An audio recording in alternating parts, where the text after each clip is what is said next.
ini tentunya kita memberikan sosialisasi dan pemahaman kepada masyarakat supaya tahu DBHCAT Kudus ini yang dianggap banyak ini penggunaannya untuk apa saja sih?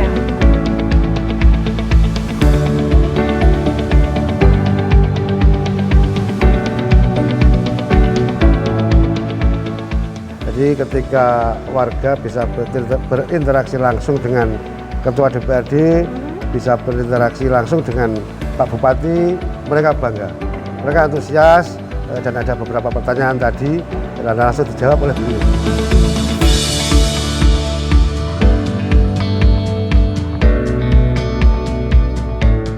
Alhamdulillah ini bisa menjadikan pencerahan kepada audien tadi ya.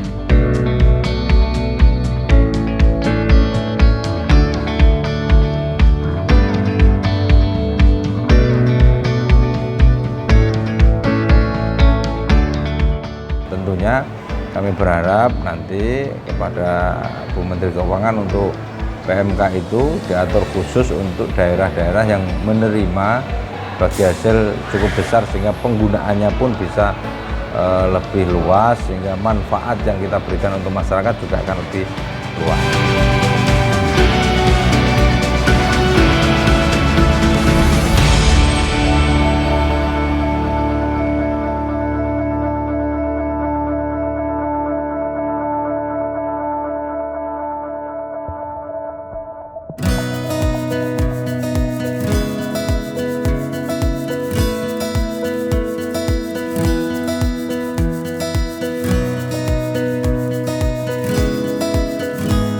Kabupaten Kudus adalah salah satu kabupaten di Jawa Tengah yang dikenal sebagai daerah yang makmur dan maju.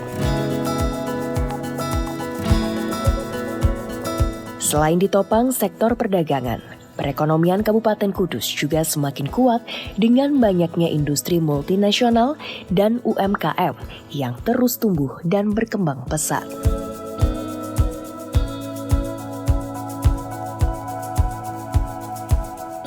Salah satu industri yang hingga kini menjadi urat nadi masyarakat Kabupaten Kudus adalah industri rokok yang mampu menyerap ratusan ribu tenaga kerja. Bahkan, dari data Kantor Pengawasan dan Pelayanan Bea Cukai atau KPPBC tipe Madya Kudus, realisasi penerimaan cukai hingga akhir September 2022 mencapai 24,79 triliun dari target 37,5 triliun rupiah. Sementara itu, tahun 2021 lalu, penerimaan cukai mencapai 33,92 triliun rupiah.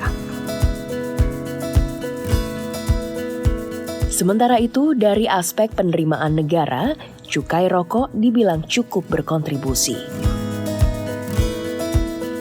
Industri rokok menyumbang 1,66% total pendapatan domestik bruto atau PDB Indonesia dan devisa negara melalui ekspor ke dunia nilainya pada 2013 mencapai 700 juta US dollar. Selain itu, industri rokok juga menjadi sumber penghidupan bagi 6,1 juta orang yang bekerja di industri rokok secara langsung dan tidak langsung, termasuk 1,8 juta petani tembakau dan cengkeh.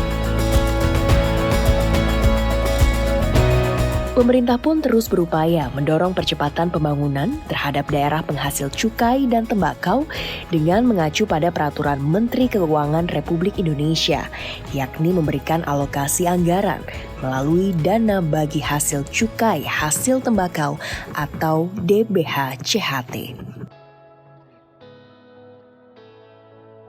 Di mana dana yang dialokasikan dalam APBN kepada daerah berdasarkan angka persentase tertentu dari pendapatan negara untuk mendanai kebutuhan daerah dalam rangka pelaksanaan desentralisasi kepada daerah penghasil cukai tembakau.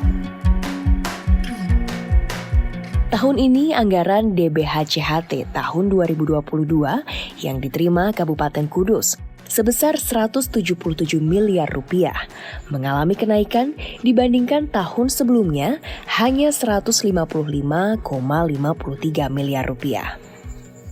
Sesuai peraturan, anggaran tersebut dikelola 40% untuk kesehatan, 50% untuk kesejahteraan masyarakat, dan 10% untuk penegakan hukum. Seperti yang dilakukan pemerintah Kabupaten Kudus yang menggelar sosialisasi ketentuan perundang-undangan di bidang cukai kepada masyarakat. Dengan menggandeng stakeholder seperti Bea Cukai Kudus, DPRD Kudus, dan pemerintah desa serta masyarakat, kegiatan tersebut juga dihadiri langsung oleh Bupati Kudus Hartopo. Di depan ratusan masyarakat, orang nomor 1 di Kabupaten Kudus ini memaparkan mengenai prioritas prinsip penggunaan DBHCHT di tahun 2022.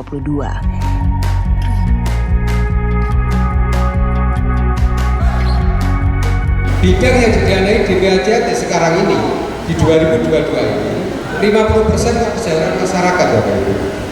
Ada ABCD, pelatihan peningkatan kualitas tembakau, penanganan panen dan pasca panen, penerapan inovasi teknis, dukungan sarana dan prasarana usaha tani. Ini tidak kita alokasikan anggaran karena petani tembakau di Kabupaten Kudus tidak ada. Jadi tidak bisa kita alokasikan. Yang bisa adalah nomor 2, pembinaan lingkungan sosial untuk kegiatan pemberian bantuan, ya, untuk BLT termasuk kemarin ini, kegiatan peningkatan keterampilan kerja di dinas tenaga kerja, yang tentunya semua masyarakat punya hak untuk bisa ikut pelatihan di sana. Tapi tentunya ada kotanya. Dan yang bisa dimanfaatkan lagi adalah kita punya program membuka wirausahawan 500 wirausaha. Satu kelompok 5 orang untuk satu desa, itu bisa kita kasih modal per orang 5 juta. Itu sudah mulai tahun 2019. Makanya kita kasih tahu, barangkali nanti bisa juga meningkat.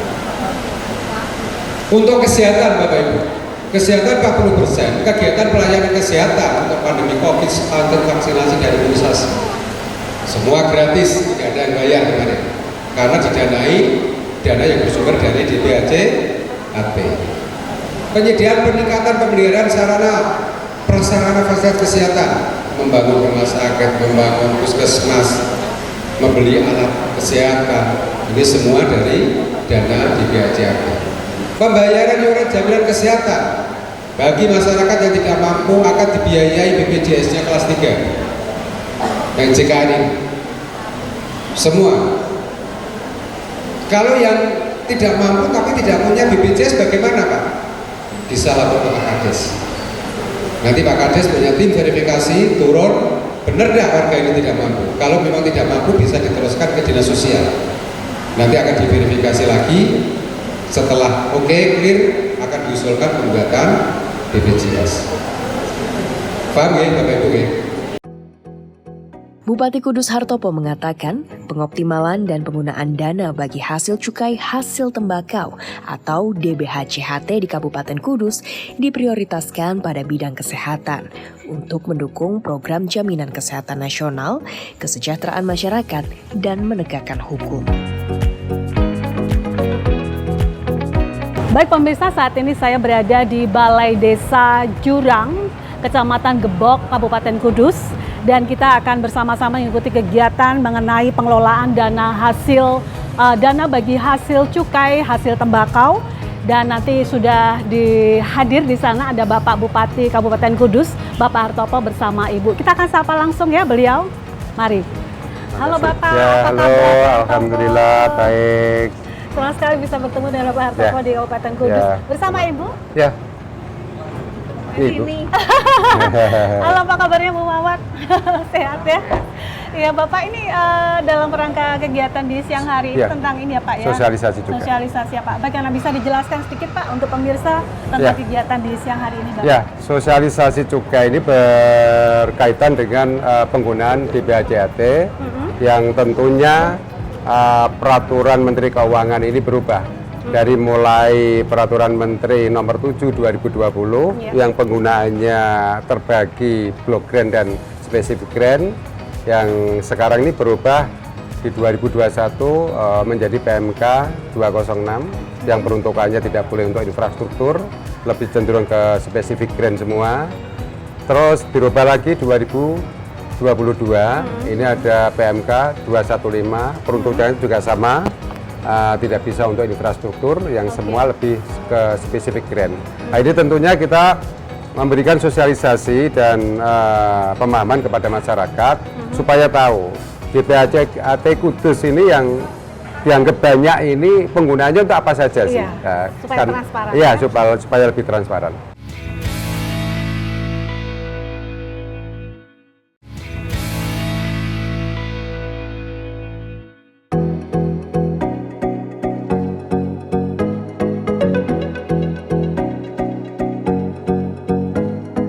Sementara itu, Mas An, Ketua DPRD Kudus, mendukung penuh upaya dari pemerintah kabupaten dan Bupati Kudus untuk terus terjun ke desa-desa mensosialisasikan pengelolaan dana bagi hasil cukai hasil tembakau.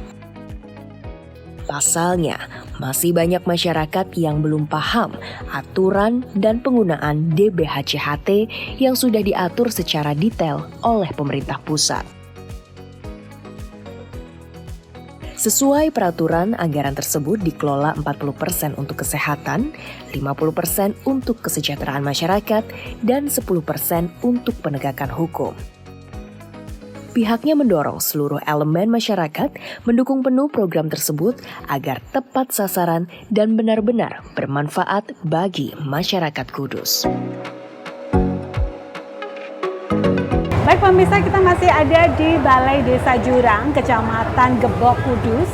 Dan kita baru saja mengikuti acara tentang pengelolaan dana bagi hasil cukai untuk hasil tembakau yang baru saja berlangsung di sini.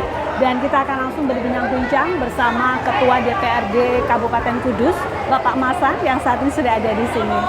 Halo, apa kabarnya Pak Masan? Ya, baik, alhamdulillah. Lama tidak berjumpa. Ya.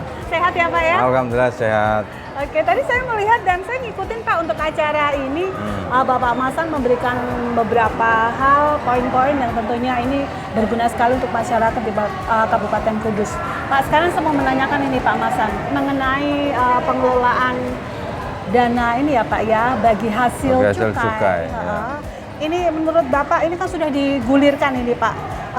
Bagaimana menurut Bapak mengenai perjalanan atau berjalannya dari hasil ini Pak? Ya, PMK 215 mewajibkan kita untuk mengikuti aturan main penggunaan DBHCHT. Maka tentunya sesuai dengan rumus yang dikeluarkan oleh Peraturan Menteri Keuangan, 40% untuk kesehatan, 50% untuk kesejahteraan masyarakat, 10% untuk penegakan hukum, itu kita lakukan. Jadi tentunya dengan PMK yang ada, kita secara penyerapan sampai dengan hari ini belum begitu besar, masih rendah, dan kami prediksikan di tahun 2022 juga silpanya pasti akan ada banyak. Kenapa? Karena tidak sepenuhnya anggaran itu bisa terserap karena keterbatasan penggunaan anggaran.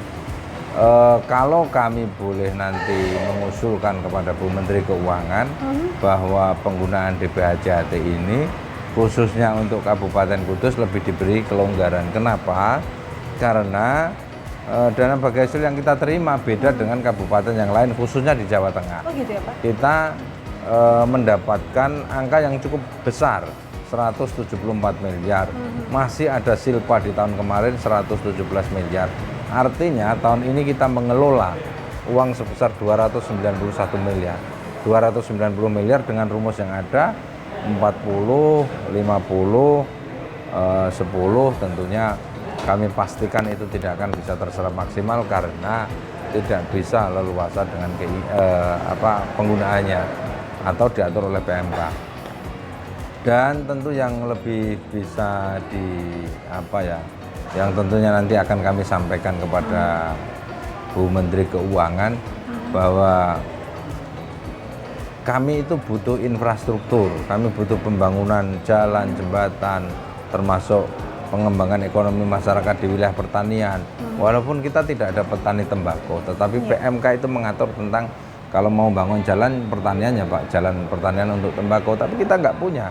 Kita nggak punya petani tembakau. Tentunya kami berharap nanti kepada Bu Menteri Keuangan untuk PMK itu diatur khusus untuk daerah-daerah yang menerima bagi hasil cukup besar sehingga penggunaannya pun bisa lebih luas, sehingga manfaat yang kita berikan untuk masyarakat juga akan lebih luas. Bapak, ini untuk sejauh ini bagaimana dengan peran Dewan dalam pengawasan untuk dana tersebut, Bapak? Kami melakukan pengawasan penggunaan karena fungsi budgeting yang kita miliki, kita mengalokasikan anggaran itu sesuai dengan rumus PMK. Ya, suka tidak suka, duit itu susah untuk menghabiskan yang sesuai dengan PMK itu. Maka sampai dengan hari ini ada OPD yang penyerapannya sangat rendah. Karena di situ besar angka cukainya, sehingga menurut saya perlu ada evaluasi sehingga nanti terutama tentang penggunaannya, tentang PMK itu, sehingga nanti kita betul-betul anggaran itu bisa bermanfaat untuk masyarakat. Terus Bapak sejauh ini sudah berdampak positifkah untuk masyarakat sendiri, Bapak? Alhamdulillah, terutama urusan kesehatan, alhamdulillah Kudus ini clear. Bagaimana kita punya rumah sakit yang bagus, kita punya alat kesehatan yang bagus, kita punya puskesmas yang bagus. Tetapi jalan kita rusak. Kenapa? Karena anggaran kita belum cukup untuk membangun secara mayoritas, walaupun apalagi di situasi pandemi. Anggaran kita banyak direfocusing, sehingga angka untuk pembangunan infrastruktur kami sangat kecil sekali.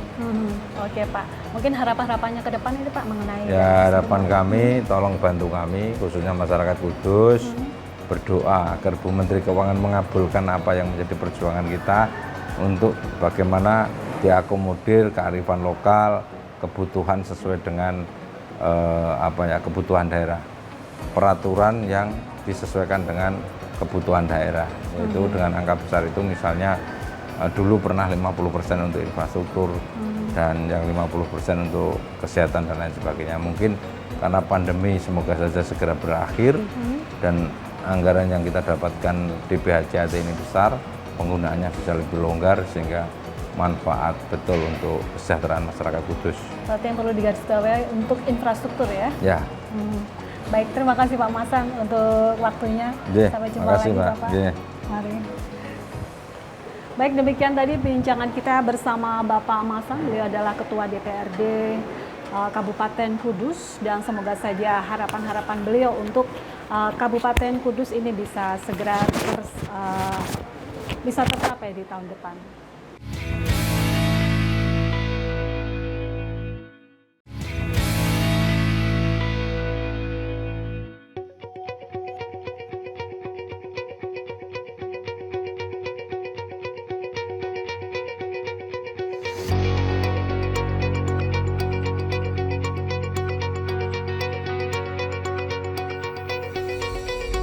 Berbagai langkah yang telah dilakukan pemerintah Kabupaten Kudus bersama seluruh stakeholder pun mendapat apresiasi dari masyarakat. Berbagai terobosan yang telah dilakukan diharapkan mampu memberikan dampak positif bagi masyarakat.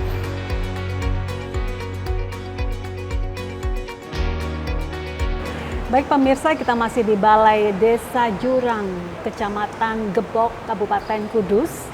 Dan saatnya kita akan berbincang-bincang bersama Bapak Muhammad Nur, beliau adalah Kepala Desa Jurang.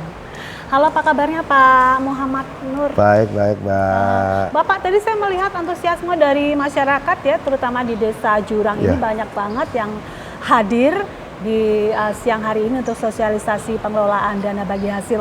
Menurut Bapak bagaimana Pak tentang acara tersebut Bapak? Oh, luar biasa. Jadi ketika warga bisa berinteraksi langsung dengan Ketua DPRD, bisa berinteraksi langsung dengan Pak Bupati, mereka bangga. Mereka antusias dan ada beberapa pertanyaan tadi dan langsung dijawab oleh beliau. Alhamdulillah. Terus bagaimana menurut Bapak tentang dampak positif bagi dana bagi hasil ini untuk masyarakat di Desa Jurang ini Bapak? Akhirnya kita terjawab. Tahun kemarin tidak ada pembangunan karena tadi disampaikan bahwa dana bagi hasil cukai itu tidak bisa dibuat infrastruktur. Artinya pertanyaan-pertanyaan warga yang kemarin mungkin berkembang kurang positif, sekarang terjawab. Oh, berarti Mereka paham. Ini ya, Iya. sempat ada rumor yang Iya. ini ya Pak ya, terkait dengan Bupati kok orang infrastruktur. pembangunan, kepala desa kok tidak ada pembangunan. Nah, sekarang sudah terjawab. Sudah terjawab, Iya. sudah clear berarti Sudah ya. clear semuanya. Jadi acara ini sangat bermanfaat. untuk Sangat bermanfaat masyarakat. bagi kami pribadi dan bagi pemerintah daerah Kabupaten Kudus. Terus harapannya ke depan apa nih Pak Muhammad? Harapan kami ke depan ya dana bagi hasil cukai itu bisa kembali ke infrastruktur kembali. Baik, terima kasih sekali Pak Muhammad Siap. Nur. Iya, Pak. Baik pemirsa, kita masih ada di Balai Desa Jurang, Kecamatan Gebok, Kabupaten Kudus. Dan kita masih di sini, sudah ada Bapak Mas Suryo, beliau adalah salah satu tokoh masyarakat di Desa Jurang yang baru saja mengikuti acara tentang sosialisasi pengelolaan dana bagi hasil cukai. Apa kabarnya Pak Mas Suri? Alhamdulillah baik, Mbak. Ya. Bapak tadi ikut ya untuk acara tadi Oh iya, sosialisasi? betul ikut. Ya. Nah, Alhamdulillah baik acara ini. Bagaimana tanggapan Pak Mas Suri terkait acara sosialisasi bagi hasil tadi Pak? Oh ini ya. Alhamdulillah ini kalau ada acara seperti ini memang saya tunggu-tunggu, Mbak. Karena apa? Ini dari masyarakat sendiri tentang pengelolaan dana cukai ini Mbak tahu, apalagi tentang rokok ya. Ada rokok putih ya yang harus itu merugikan negara mestinya ya. Tapi alhamdulillah dengan pencerahan ini dari Bapak Hartopo dan pembicara-pembicara yang lain, alhamdulillah ini bisa menjadikan pencerahan kepada audien tadi ya. Oke. Iya. Terus apa harapan Pak Mas Suri ke depan untuk acara tersebut? Harapan saya alhamdulillah dari Bapak Hartopo ini karena beliau sudah memimpin di Kabupaten Kudus, ini sudah berhasil dan membuahkan apa yang diinginkan oleh masyarakat. Ya semoga ini terwujud. Kemudian dengan adanya pencerahan tentang cukai, ini masyarakat lebih tahu makna apa yang harus dilakukan kalau dia mendirikan pabrik rokok gitu. Iya. Baik, terima kasih Pak Mas Suri. Terima kasih kembali Mbak.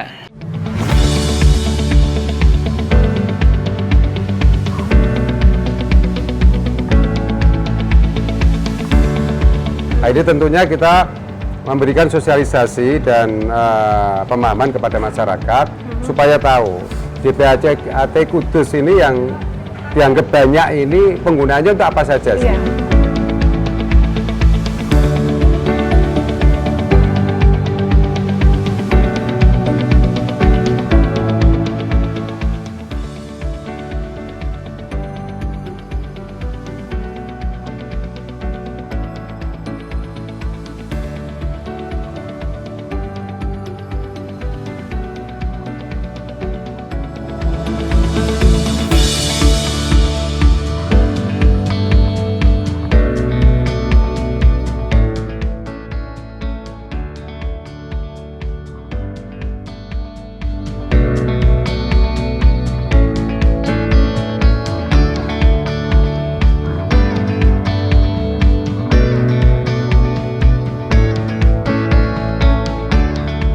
Tentunya kami berharap nanti kepada Bu Menteri Keuangan untuk PMK itu diatur khusus untuk daerah-daerah yang menerima bagi hasil cukup besar sehingga penggunaannya pun bisa lebih luas sehingga manfaat yang kita berikan untuk masyarakat juga akan lebih luas.